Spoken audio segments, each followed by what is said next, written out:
Hello friends, আসসালামু আলাইকুম। রাঁধুনির হাতের কাজ ইউটিউব চ্যানেলে আপনাদের সবাইকে ওয়েলকাম করছি। আজকে আমি আপনাদের জন্য আমের আচারের নতুন আরও একটা ভিডিও নিয়ে এসেছি। আশা করি আমার ভিডিওটা আপনাদের কাছে ভালো লাগবে। তো আমি আপনাদের আগে কয়েকটা ভিডিও দেখিয়েছি টকঝাল মিষ্টি আচারের। আজকের আচারটা সম্পূর্ণ ভিন্ন পদ্ধতিতে অল্প কিছু উপকরণ দিয়ে একটা মিষ্টি আচার বানিয়ে দেখাবো। তো এখানে আমি আমার পরিমাণ মতো আমগুলো পরিষ্কার পানি দিয়ে ধুয়ে আমগুলোকে 6টা করে টুকরো করে নিয়েছি। তো আপনারা অবশ্যই চেষ্টা করবেন যেই আমে আটি হয়েছে সেই আমটা নেওয়ার জন্য, কারণ আটি ছাড়া আমটা নিলে আচারটা একেবারে গলে যাবে। এখন আমগুলোকে আমি 5 থেকে 6 ঘন্টা রোদে শুকিয়ে নেব। এখন একটা কড়াইতে পরিমাণ মতো চিনি, লবণ আর আমগুলো দিয়ে মেখে ছেঁকে আমি 15 থেকে 20 মিনিট জাল করে নিব। এতে কোনো প্রকার আমি পানি অ্যাড করব না, আচার থেকে অনেকটা পরিমাণ পানি বেরিয়ে আসবে।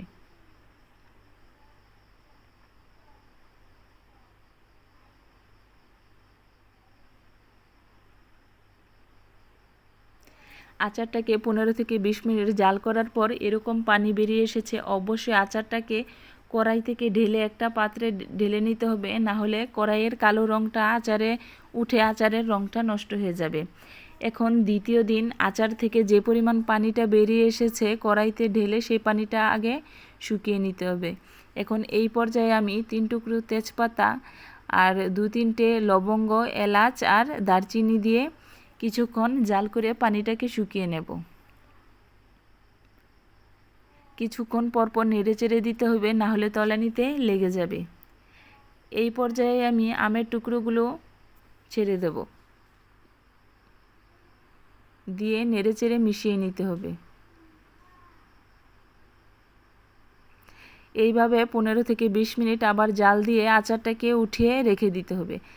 আজকে হচ্ছে তৃতীয় দিন, আচারের শেষ স্টেপ। আজকে 10 থেকে 15 মিনিট আচারটাকে আবার জাল দিয়ে আপনারা সংরক্ষণ করে রেখে দিতে পারেন।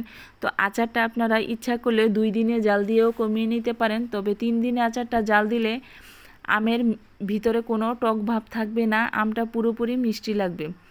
আমার আচারটা জাল দেওয়া কমপ্লিট হয়ে গেছে।